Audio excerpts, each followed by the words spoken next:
Just a minute, I need to get my lemon zest. My daughter calls these Lady Gray scones, and they're kind of an English flair. Yeah.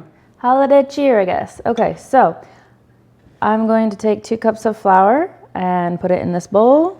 And then I'm going to add my dry ingredients. So that's 1 tablespoon of baking powder, 3 tablespoons of sugar.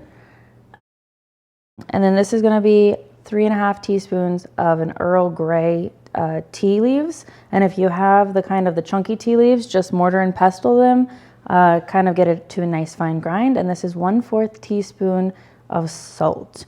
So you take those dry ingredients, just give it a quick stir, and then transport over here to your little nifty food processor because I like things to go fast.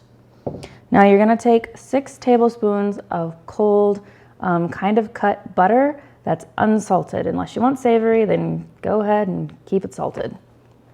And then this is nice because it literally takes a very short amount of time. And then you're just gonna pulse it. Just lightly, we're just gonna get the butter all mixed in there really nice with the dough, but not too much.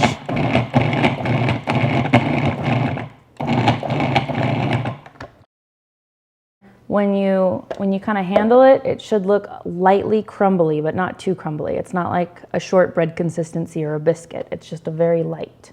Okay, so we're gonna take that mixture and I'm gonna put it in this bowl just to kind of get the rest of the ingredients mixed.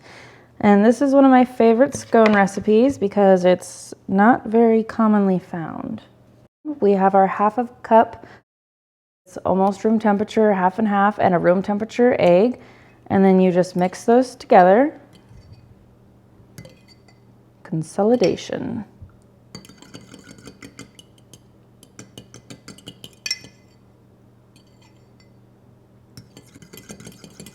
And in the meantime, what I like to do before I mix the wet and the dry is I add my lemon zest and I just kind of work it through lightly.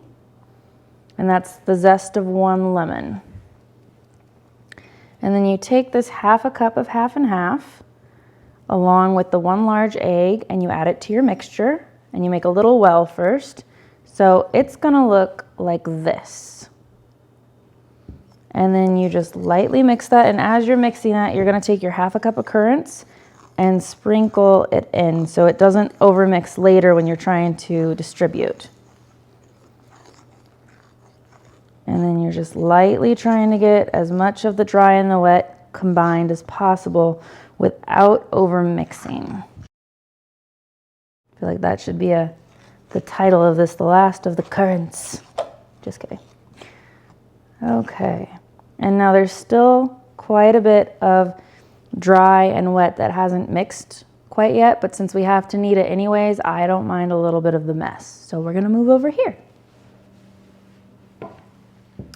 I like using silicone because it's easy, but you take a little bit of extra flour, kind of smooth it on. You can pretty much do anything you want. Then I'm gonna dump my scone mixture onto this. And then this is what I make the happy mixture. You really, really, really, really do not want to over knead these, which is why I don't over mix them either. And then we just keep on pressing a little bit at a time. I sprinkle a little bit of flour on this side so I can just kind of flip it a little bit, make sure everything kind of goes together.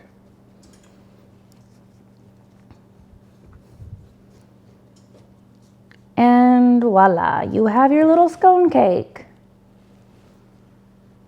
This is about a tablespoon or so of sugar. Doesn't actually really matter how much sugar you measure over here because you're just using it to sprinkle on the scones. So it's as much as you want on top of them, and just enough 1/2 at room temperature to lightly coat each scone. So you can do circular scones, you can do fun little shapes. I am doing triangles because that is quick and easy, and you can make little wedges out of them. Gonna take this one and put it right here, and same for this one. And I like to bake mine like this because if they do move at all, there's more room in between them. without taking up more room on the pan. So I'm just gently, you know, washing them with half and half. Let's hope the scones aren't lactose intolerant. I am hilarious. Okay, so then we take our sugar and we just sprinkle on top. Basically an Einkorn Lady Grey scone with Earl Grey, lemon zest, and currants.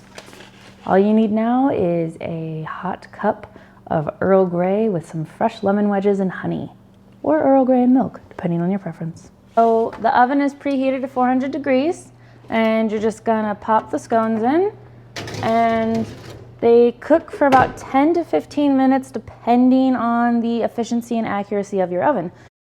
My daughter calls these Lady Grey scones, and they're kind of an English flair.